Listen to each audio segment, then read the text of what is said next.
It's Dwayne. We're at a finance manager's course here in Toronto, and as I say, the mind can only absorb what the bum can endure. So we're on break right now. But here's the thing with endurance, okay, and enduring the sales process. Either if you're selling concept to people like I am in training and trying to get them to buy into these ideas that are going to make them more money, drop transaction times, and also make your customers happier, you have to be able to maintain engagement. So maintaining engagement keeps people at the edge of their seat. They want to hear what you're going to say next. And what do they say? Time flies when you're having fun. If you look at a government website, no matter where you live, and you look at Amazon, do you see the difference in terms of the flow, the structure, and the feeling that you get? Same thing with your clients. Time flies when they're having fun. Engagement, as I say, is a new control. You want to keep them off their smartphones when they're with you and back on them when they're gone.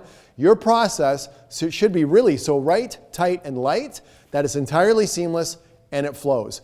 Come to our next F&I class to find out the flow, the structure of how to go at it if you're a hybrid salesperson, a one-touch salesperson, these people that are now selling the car and doing F&I in one role, one person, or if you're a typical F&I office where you're just kind of coming in mostly at the back end and how to make this thing easier and better for your clients. I'm Dwayne. We'll see you at the next one.